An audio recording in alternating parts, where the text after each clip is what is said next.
Oh,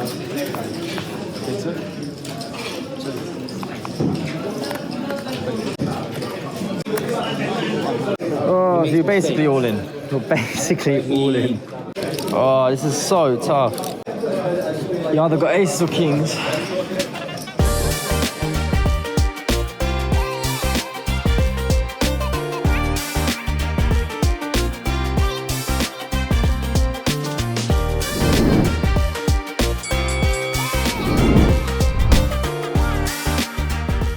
Welcome back, people, to the Road to Vegas series. In the first hand, we pick up King 10 of diamonds in the small blind, undergun limped, low jack raised to £15, and our action is on us. The GTO charts don't mind a call here.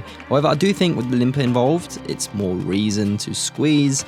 I do end up calling though, and the limper calls as well. So we go 3 ways to 5, 3, 9, 2 diamonds. Very nice, 2 overs and a flush draw. I check, under the gun checks, and low jack now bets 25. Best thing to do is call, and I hope under the gun calls as well. However, he folds and we go to the turn, which is the 5 of clubs. A pretty blank turn. Now I check and low jack bets 40, a very good price to see a river. We are getting direct pots to call, so that's what I do. I make the call, and the river is a 6 of spades. We miss, and now time to decide whether to bet or just give up. I do just give up. Don't say that. Never say that. Goonies never say die. And he shows ace jack clubs and takes it down. Main takeaway from this hand, I think, is our opponent's sizing on the turn, because it's only 40% pot. And surely if he had a hand like Queens Plus, he'd want to be targeting 10s and jacks, a much larger price, as well as 2 overs and a flush draw like the hand we had. But I could be results oriented here. Let me know what you think. We move. A while goes by, we miss the flop with ace queen off as the pre-flop aggressor, and then having to fold to a stab from the out of position player. We are under the gun. I raise to 7 with ace 10 off, hijack calls and button calls. Flop comes 8, 3, 10, 2 spades.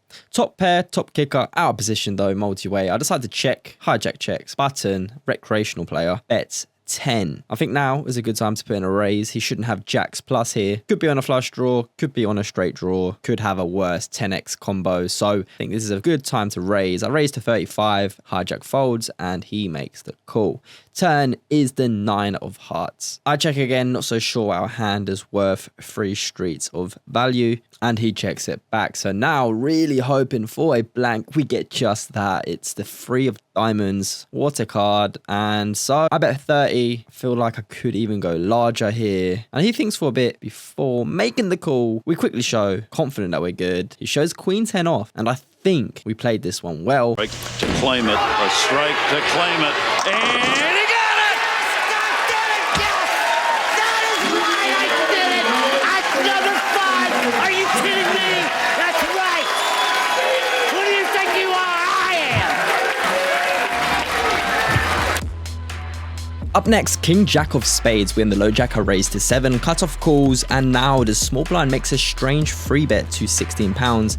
It's so small it doesn't achieve much else other than bloating the pot, so we do end up going 3 ways to King Jack Ace rainbow. Small blind checks, we flop 2 pair and a backdoor. I just check it to the cutoff, and he decides to check back. Now the turn is an interesting one. It's the 5 of spades, now also giving us a flush draw to the nuts. And for that reason, when small blind checks, I decide to check as well. In case anyone else is hoping for a spade on the river, we might be able to get the max. Cutoff does decide to check it back, and the river is the 6 of diamonds.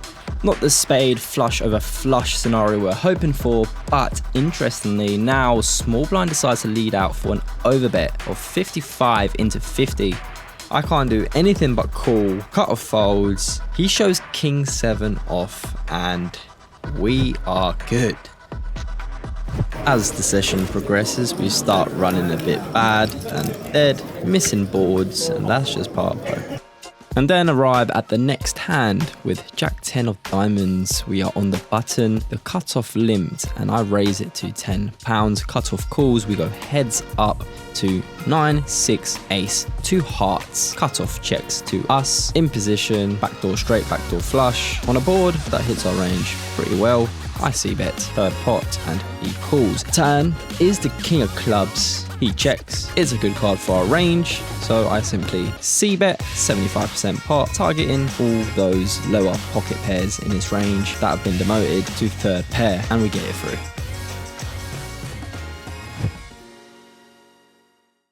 Up until now, things have been pretty smooth sailing. No real big wins or losses in this session, but if you've been watching this channel for a while, you might know my next 5 words. That's all about to change. Come on! Do it! Come on! Do it! Under the gun, 6-handed, we are gifted 2 beautiful ladies. I raise it to £7. Hijack next to Act, who is a straightforward, fairly capable older player. 3 bets to £27. Everyone else folds, and the action is background on us. Do we 4-bet or call? I just go for the call. Flop is a scary one. 8, 7, 9, 2 clubs, 57 quid in the pot. I check it to the pre-flop aggressor, and he very quickly bets out £50 into 57. A rather large sizing, but my thoughts are I have queens, I can't fold. I make the call. Turn is the 4 of hearts. I check it to him, and once again he bets out quickly. £100, leaving him only with 78 more pounds behind. So this is either an all-in or call, I think. What would you guys do in this spot?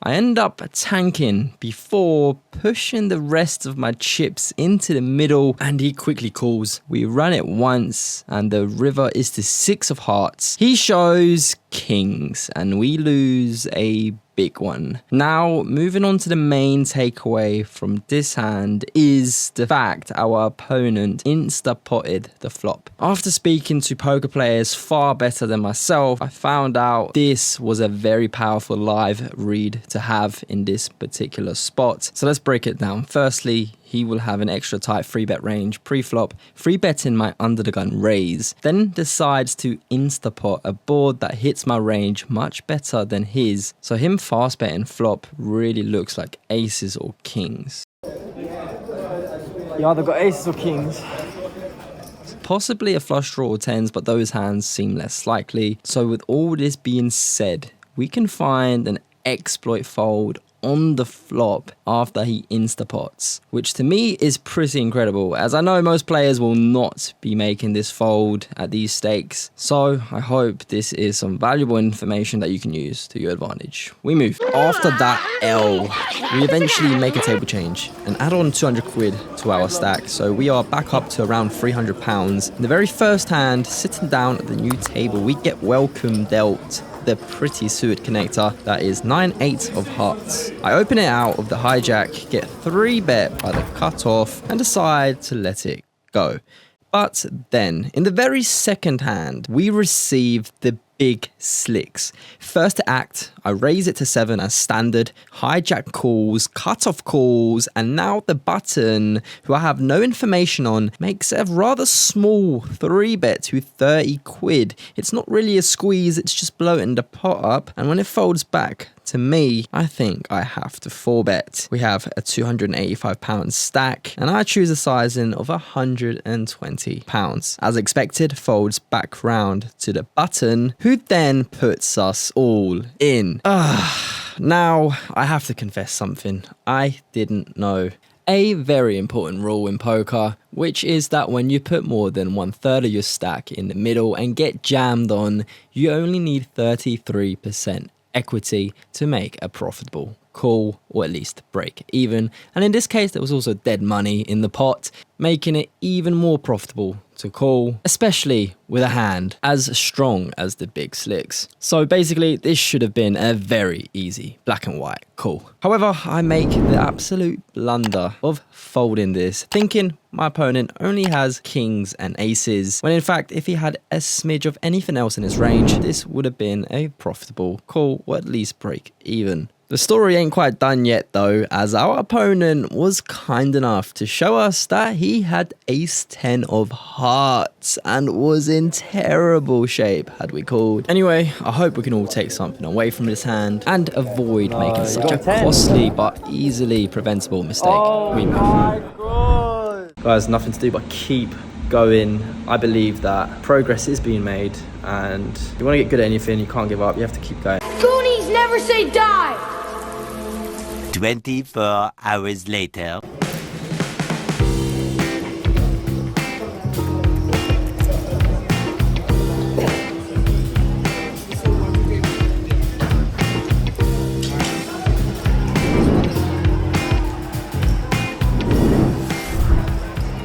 Back the following day, in for £300, we take a seat at a table that's just opened. Straddle is on, I raise to 15 with ace queen off.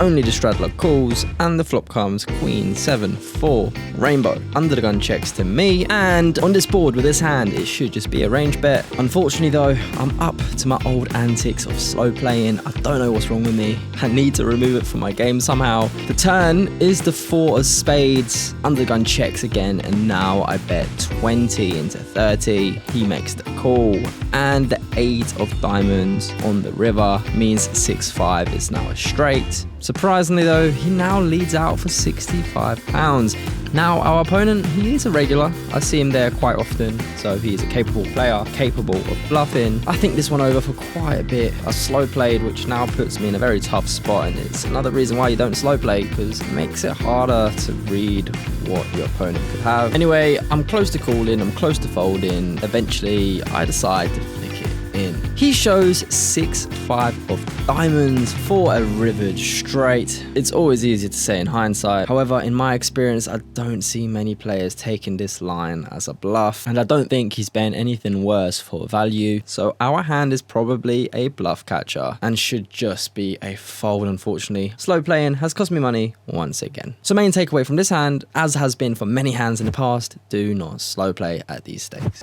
Next up, it's none other than pocket aces.